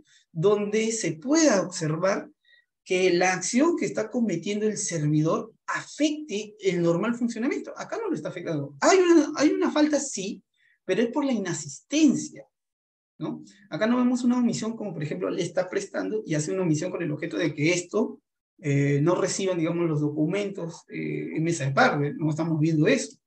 Entonces acá, claro, se está afectando, digamos, el derecho del administrado, ¿no? Del servidor público en un procedimiento disciplinario, porque se le estaba aplicando dos disposiciones y le estaba generando indefensión, ¿no? Después esto el tribunal lo declaró nulo y le dijo, oye, tipifica bien, pues, ¿no? Tipifica una, ¿no? Porque al tipificar dos, le estás, digamos, afectando el derecho de defensa, ¿no? Y tipicidad. Y también van a haber así varias disposiciones en la ley y el reglamento, que estas las graves y las muy graves, ¿no? Pero también vamos a tener que evaluar, ¿no? Dentro de ellas, ¿no? Porque también van a haber disposiciones como, por ejemplo, el faltar el honor a los compañeros, al superior, al jefe inmediato, ¿no? Digamos, actos de violencia, actos de grave indisciplina, como por ejemplo a veces, ¿no? Recuerdo, ¿no? Que dos servidores públicos, ¿no? Estaban, ¿no? Fuera, digamos, en una reunión que había organizado la entidad, ¿no? Estos aniversarios que muchas veces hacen, y es en esta reunión que los dos servidores públicos terminan peleándose, ¿no? Por el amor de una chica. Entonces terminan peleándose y la defensa, ¿no? De estos servidores era que la pelea no había sido ocasionado, digamos, en el ámbito del trabajo. Claro, ahí hay que tener mucho cuidado, ¿no? Si bien la prestación no se estaba dando de manera efectiva en el horario normal, pero estaban dentro de la organización de la entidad, porque es la propia entidad la que había organizado, ¿qué? Ese, digamos, ese aniversario, ¿no? Y había sido en las instalaciones mismas de la entidad. Entonces, en esos casos, yo recuerdo el tribunal declaró infundada la apelación, señalando ello, ¿no? Y sancionando a los servidores. Claro, no fue un caso de destitución, pero sí fue un caso de suspensión, si no me recuerdo, de 30 días aproximado, ¿no? Claro, tampoco la pelea no fue, digamos, que se hayan hospitalizado, solamente se insultaron y se golpearon, ¿no? Obviamente por libar licor, ¿no? Pero en ese caso, el tribunal señaló, pues, ¿no? Infundado el recurso de apelación, debido a que ese argumento no es suficiente para, digamos, dejar sin efecto la sanción debidamente evaluada por la entidad. Otro de los casos que también recuerdo es que hay una obligación, ¿no? No puedes generar daño, ¿no? A los bienes de la entidad, ¿no? Entonces eso está prohibido, ¿no? No te puedes, digamos, beneficiar de los bienes, no te puedes apropiar de los bienes de la entidad, ¿no? Y claro, recuerdo un caso donde un servidor tenía, ¿no? Su pareja, ¿no? Su ex enamorada en la misma área, y habían terminado, ¿no? Y el chico estaba trabajando, ella se acerca, le dice, quiero conversar, él le dice, no, estoy trabajando, agarra su laptop y ¡pah! La rompe, ¿no? Claro, ¿había el incumplimiento? Sí, ¿por qué? Porque estaba afectando que un bien de la entidad, ¿no? Había destruido, ¿no? Había roto una laptop con su actuar, ¿no? Y por ahí recuerdo que en el procedimiento el trabajador asume, ¿no? El costo total de la laptop, ¿no? Que tuvo que comprar una nueva, pero aún así, ¿no? Se sancionó, recuerdo, en este caso. Pero igual, este punto es interesante porque recuerdo que todavía ahí la ley de procedimiento administrativo general estaba regulando, no regulaba lo que era el eximiente de responsabilidad de la subsanación voluntaria. Entonces, siempre se preguntan si la subsanación voluntaria le es aplicable a la ley de servicio civil, ¿no? Por ejemplo, oye, yo, por ejemplo, utilicé, no sé, me llevé los papeles de la fotocopiadora, ¿no? Para agarrar un fajo de papeles para mi impresora personal. Estás utilizando los bienes de la institución de manera indebida, ¿no? Es una falta que puede ser grave o muy grave, ¿no? Y se va a tener que evaluar ahí en el tema razonable el grado de afectación. Pero en este caso, ¿no? Uno decía, oye, pero ¿qué pasa si lo devuelve, ¿no? O la subsana, o lo paga, ¿no? Podría después el servidor decir subsanación voluntaria, ¿no? Y claro, esta figura tiene sus matices porque en la Ley de Procedimiento Administrativo General, la subsanación voluntaria antes era un atenuante de responsabilidad, es decir, no era un eximente, era un atenuante de la sanción específicamente administrativa. Y claro, en los servidores civiles se podría aplicar o los bienes jurídicos que se está protegiendo son distintos a un procedimiento administrativo sancionador, ¿no? Donde acá no se busca modificar la conducta, sino lo que se busca a través del disciplinario es el ejercicio que tiene el empleador público para poder sancionar, ¿no?, a los servidores ante estos incumplimientos que pueden ser muy graves, ¿no? Entonces, ahí viene, ¿no?, la figura. Entonces, en algunos casos, recuerdo que había leído que el Tribunal de Servicio Civil en estos casos no tomaba como aplicación la figura de la subsanación voluntaria, ¿no? Entonces, claro, la diferenciaba por el régimen especial, pero ahí también tengo mis dudas, ¿no? Porque la norma de la Ley de Procedimiento Administrativo General establece, ¿no?, como normas mínimas, ¿no? Y claro, la diferencia era que este es administrativo sancionador y acá estamos hablando de otra figura, administrativo disciplinario, ¿no? Entonces, como lo disciplinario es distinto a lo sancionador, entonces no se aplica la subsanación voluntaria a ese nivel, salvo que la propia Ley de Servicio Civil lo señale, ¿no? Y esa fue la respuesta. Y ya, para ir ahí cerrando en todo caso, hay que analizar un poco las sanciones, ¿no? Los tipos de sanciones, ¿no? La Ley de Servicio Civil regula lo que son las amonestaciones verbales, la amonestación escrita y lo que es la suspensión, ¿sí? Y también lo que es la destitución, más su sanción accesoria, que es la inhabilitación. En estos casos, la amonestación verbal, escrita, suspensión, destitución, estamos hablando de un servidor que ha incumplido, ¿no?, que ha generado el incumplimiento cuando todavía tenía el régimen. Cuando hablamos de un ex servidor, ¿no?, ya estamos hablando que la propuesta o el inicio del procedimiento sancionador va a ser por la inhabilitación como sanción principal para el ex servidor, ¿sí? Entonces, acá la amonestación verbal, como propiamente ha recogido la ley, es una amonestación, ojo, que no va legajo. O sea, amonestas de manera personal al servidor público, ¿no? Y ahí termina. No es que, oye, el día de hoy voy a levantar un acta, Juan Pérez no llegó temprano, lo estoy amonestando de manera verbal. No, no es que lo ponga en un acta o va a ir esto, o le voy a enviar un memorando diciéndole, oye, te he amonestado de manera verbal. No, la amonestación verbal, como su propio nombre lo dice, es una amonestación directa, de manera personal, al servidor público que ha incumplido, y ahí termina, no hay registro, ¿sí? Ahora, la amonestación verbal, lo interesante es que el empleador sí ha identificado, el jefe inmediato sí ha identificado algún incumplimiento, pero este incumplimiento es tan leve que no necesita iniciar un procedimiento disciplinario. Entonces, por ahí, por ejemplo, le presentó un informe, ¿no?, que por ahí no ha observado las comas. Oye, ¿no?, lo amonesta de manera verbal, pero que él lo puede corregir directamente. No hay problema. Ahora, las amonestaciones verbales, ¿no?, no tienen que también, se podría establecer, ¿no?, lo que es el RIS, ¿no?, las obligaciones, para saber cuáles son esas sanciones que podrían ser, o esas infracciones que son leves, y que el jefe inmediato, ¿no?, podría observar para poder, digamos, amonestar de manera verbal. Ahora, las amonestaciones escritas. Aquí sí estamos hablando de una amonestación que va a ir al legajo del servidor, ¿sí? Entonces, aquí, como va a haber una amonestación que va a ir al legajo del servidor, la Ley de Servicio Civil establece que en esta sanción sí tiene que haber previamente un procedimiento disciplinario. Y en este procedimiento disciplinario tiene que observarse, digamos, todo este procedimiento en el cual se le debe imputar al trabajador la supuesta infracción para que pueda hacer su descargo. Se establece una autoridad instructora que normalmente, cuando esa amonestación es escrita, se establece que es el jefe inmediato de la autoridad instructora y el órgano decisor, que sería la autoridad sancionadora, el mismo jefe, ¿no?, la que resuelva, y en caso de apelación, recursos humanos, ¿no?, va a ser la que, digamos, resuelva ese recurso de apelación. Ahora, en este punto, algo muy interesante, ¿no?, porque decían cuando salió la ley, oye, esto no está afectando el principio de imparcialidad, ¿cómo una autoridad instructora puede ser la misma? Y la respuesta que se daba era que ser una amonestación leve, no es grave ni muy grave, que no va a generar, digamos, una suspensión u otro tipo de afectación al servidor, entonces podría ser la misma autoridad. Pero aquí sí veo que, ¿no?, esta composición sí afecta el principio de imparcialidad, ¿no?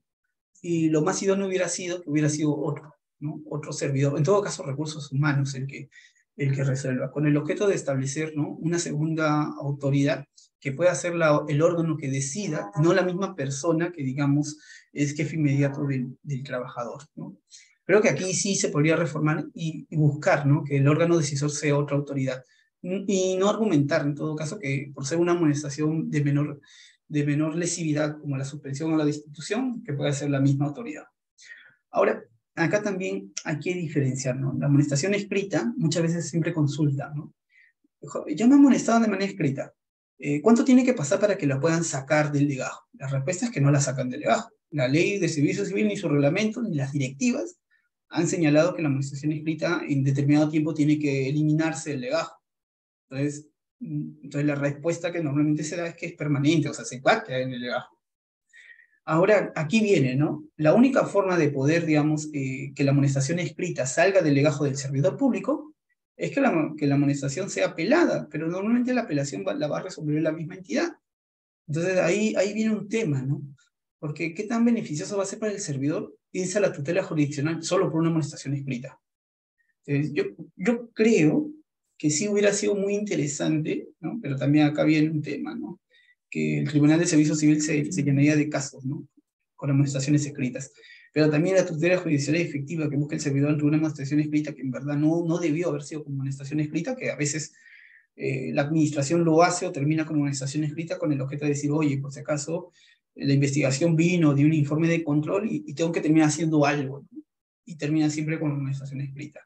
Y normalmente cuando el servidor quiere apelar, ¿no?, la misma entidad lo reafirma la decisión. Entonces me queda solamente la vía judicial, pero la vía judicial también tiene un costo, ¿no?, para el servidor. Entonces, claro, y es un costo y es tiempo. Entonces, ¿qué tanto me incentiva a mí para poder interponer recursos ante la vía contenciosa referente a estos casos? No tengo ningún incentivo, ¿no? Voy a pagar más para que pueda eliminarse, ¿no?, la amonestación. Entonces, yo creo que ahí la administración, en todo caso, si alguien está interesado en hacer un trabajo, ¿cuántos casos de amonestación escrita fueron interpuestos en la vía judicial, ¿no? ¿Y cuántos tuvieron éxito, ¿no? Porque en caso de suspensión de institución, no me queda duda que el servidor la pelea hasta el PJ. Pero en la amonestación escrita es muy probable que ustedes se encuentren, cuando levanten esta información, que los casos sean poquísimos o casi nulos. Y ahora, entre la figura de la amonestación verbal y la amonestación escrita, recuerdo que un tiempo, ¿no?, cuando trabajaba en recursos humanos, ¿no?, éramos en ese momento, cuando teníamos recién la ley de servicio civil, queríamos establecer una sanción que no sea una amonestación verbal, pero que no tengas que iniciarse el procedimiento disciplinario con una amonestación escrita, ni que tampoco vaya al legajo, pero decirle con una carta o un memorando al servidor, oye, estás incumpliendo, por si acaso te exhortamos a no seguir incumpliendo. Y se creó una figura que fue muy interesante, que se puso en el RIS, y que veo que algunas entidades también lo están utilizando, ¿no? Que es la exhortación. La exhortación, si ustedes ven repasan un poco su libro de teoría del derecho, de Norberto Bobbio, es una figura donde se exhorta el cambio de conducta, ¿no? Se exhorta el cambio de conducta, pero sin generar ningún efecto jurídico.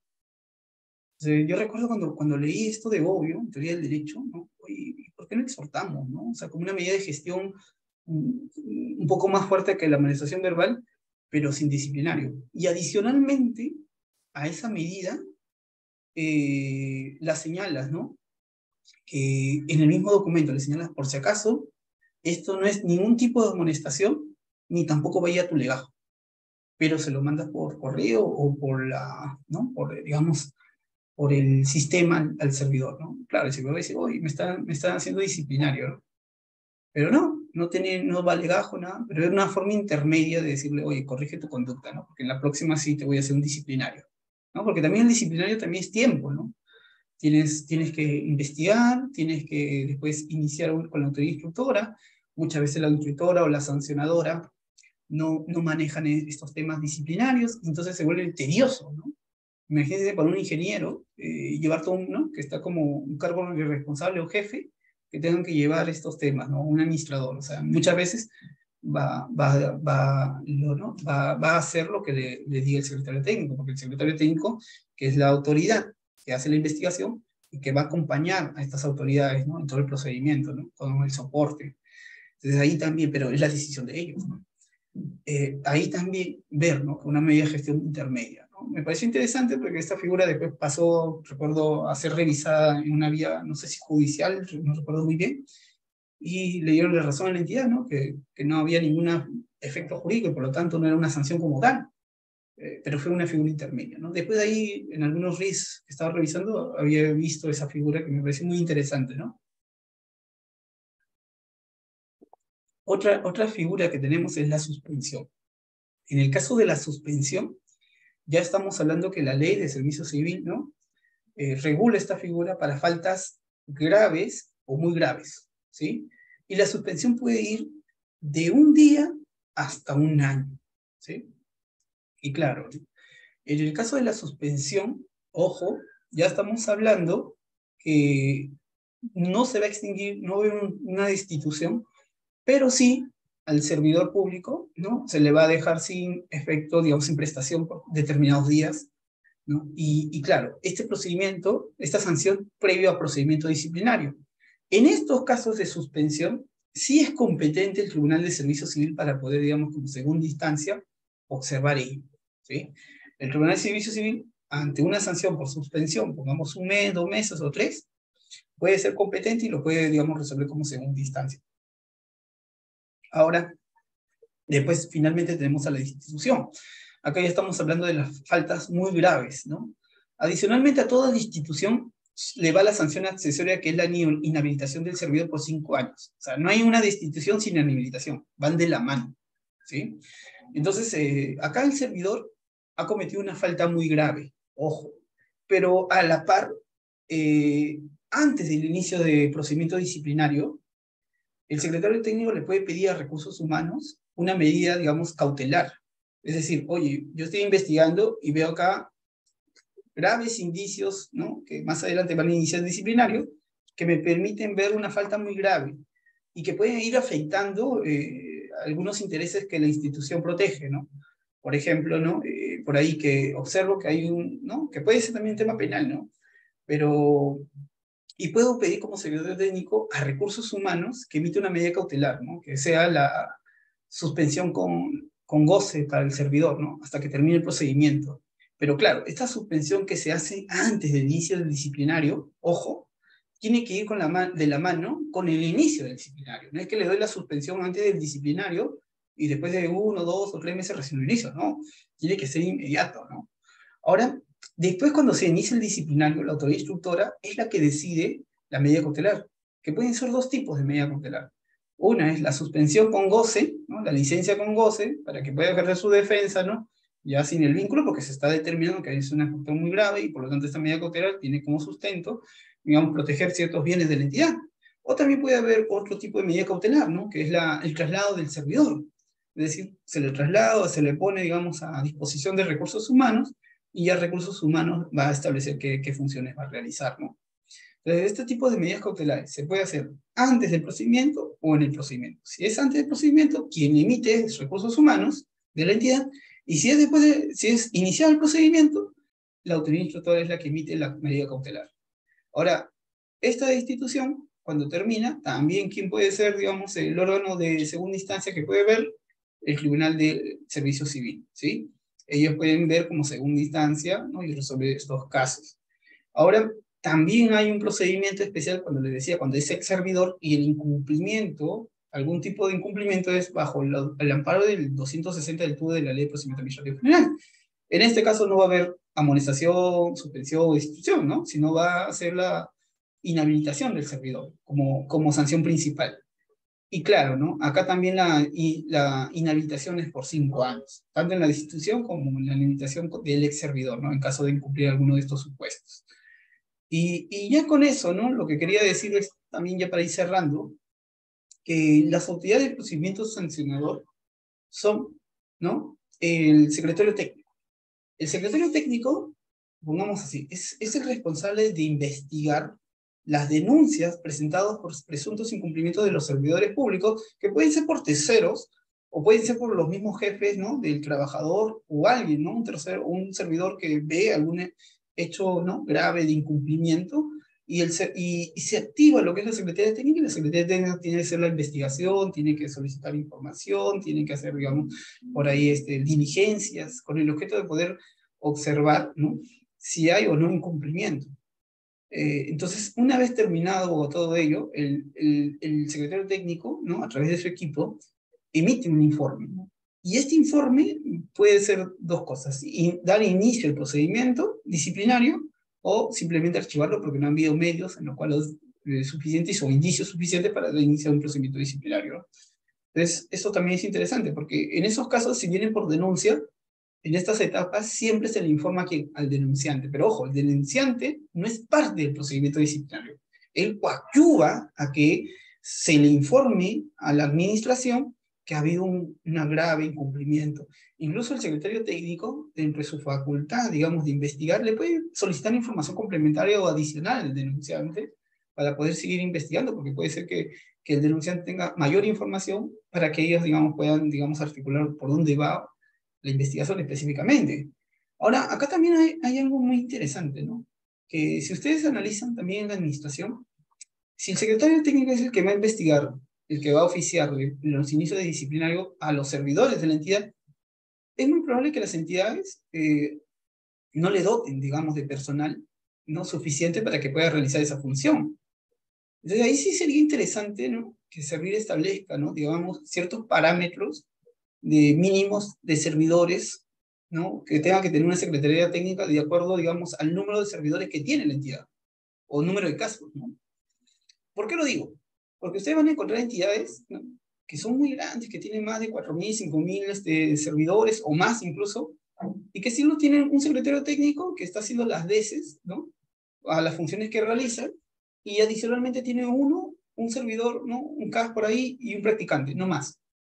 Oye, con 3 para tantos trabajadores, con tantos casos, ¿qué investigación voy a realizar?, ¿no? Entonces, ahí sí sería muy interesante que salgan algunos parámetros para poder establecer cuál sería el número suficiente que tiene que dotar, digamos, la entidad para implementar lo que son las secretarías técnicas, ¿no?, de procedimientos disciplinarios, que están adscritos, ojo, a recursos humanos, que si bien dice la entidad lo tiene que dotar, pero que en la práctica no es así, ¿no? Incluso si ustedes van a gobiernos regionales, ¿no?, ustedes van a observar que solo hay un secretario técnico y no tiene ningún apoyo. Y muchas veces el secretario técnico es un funcionario que tiene otra función, ¿no?, que hace a veces el secretario técnico.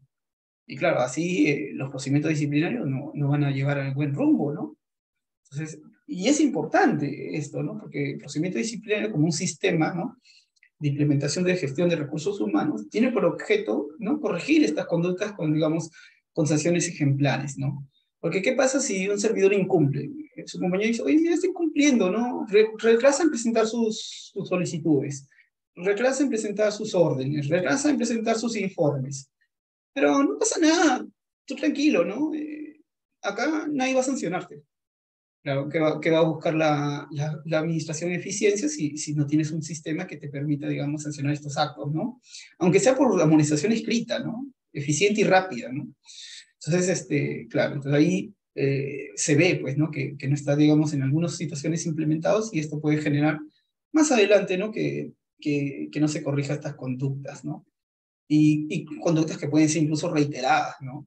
Que se les está perdonando en todo caso, o que el secretario técnico, ¿no?, le denuncian, pero no tiene la capacidad operativa para poder llevar todos estos casos, ¿no? Y ese es un tema transversal, ¿no? No lo digo por una entidad, lo digo por todas las entidades que normalmente tienen este problema, ¿no? Entonces sí sería bueno también escuchar a estos actores y ver, ¿no?, oye, qué necesitan, ¿no?, para dotar, y que tengan cierta autonomía, ¿no?, en el sentido de no solamente a través de recursos humanos, sino ciertas autonomías o reglas de contratación o número de personal que debe tener esta secretaría de acuerdo a los casos o al número que tiene la entidad, ¿no? O sea, eso sí sería interesante, y podría ser una interesante, digamos, digamos, emisión que podría emitir el órgano, la autoridad central, ¿no?, de servir para que se pueda implementar de manera clara. Entonces, ya con eso me gustaría decirles gracias a todos por escuchar y darse su tiempo un día sábado hasta casi a las 9:50. Y en todo caso, si hay consultas o preguntas, estoy presto para poder absolverlas. También recordar a nuestros participantes que tienen la opción de levantar la mano para poder habilitarles el micrófono y puedan realizar su pregunta.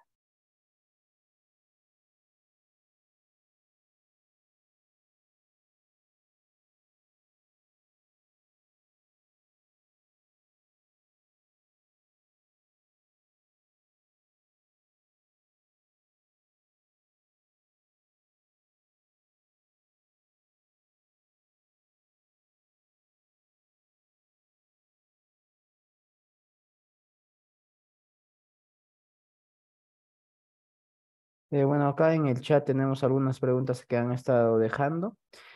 Sol nos dice, doctor, ¿se tendría que iniciar un PAT a un servidor que presentó documentación falsa en la convocatoria de su plaza? De acá esto es interesante, ¿no? Porque el tema de la información falsa en concurso, vamos a diferenciarlo, ¿no? Si es concurso interno o concurso público externo, ¿no? Yo creo que si es concurso público externo, ya ha habido hace poquito un informe de Servir, ¿no? Que ya da algunas pautas más claras. Porque en estos casos yo le decía, ¿no? Servir es el órgano técnico rector y normalmente ha tenido ciertas posiciones distintas en lo que eran los concursos públicos y documentación falsa, ¿no? ¿En qué sentido? Porque en un momento tomaba la posición, ¿no? De aquellos servidores que habían ingresado con presentación de documentación falsa, la entidad puede declarar la nulidad de esos procedimientos y por lo tanto esos contratos nunca se han dado, ¿no? Y claro, ¿no? Indistintamente de las acciones penales que se pueden realizar porque estás presentando información falsa con el objeto de generar un beneficio propio, ¿no?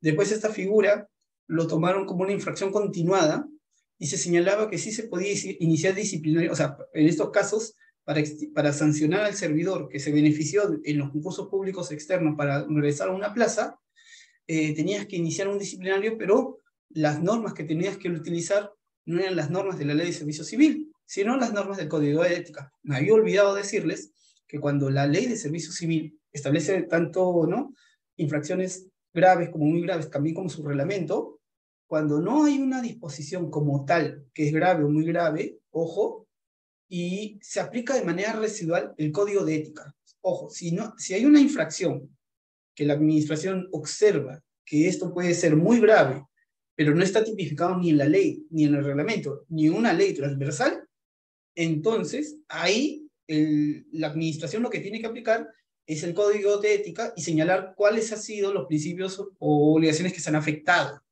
Entonces, en estos casos, yo recuerdo que Servir ha señalado, ¿no?, que al ser una infracción continuada, se le tendría que iniciar el procedimiento disciplinario, pero bajo las normas del Código de Ética. Es por eso que ustedes van a ver, ¿no?, que muchos servidores, ¿no?, que están en esa situación, se les inició procedimiento disciplinario bajo estas normas.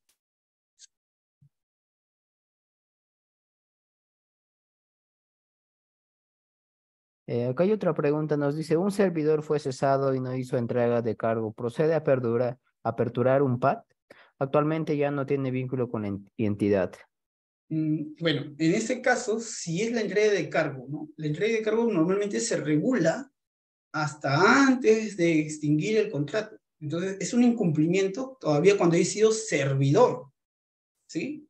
Entonces, si esa es la lógica, ¿no?, del incumplimiento del servidor que todavía mantenía contrato, entonces se le puede iniciar un disciplinario, sí, ¿no? Ahora la pregunta es, ¿dónde calzaría, no? La ley en reglamento, no creo, tendría que ser por ahí, podría ser, si se ha regulado como una infracción leve, ¿no?, por el riesgo como amonestación escrita, podría ser, ¿no?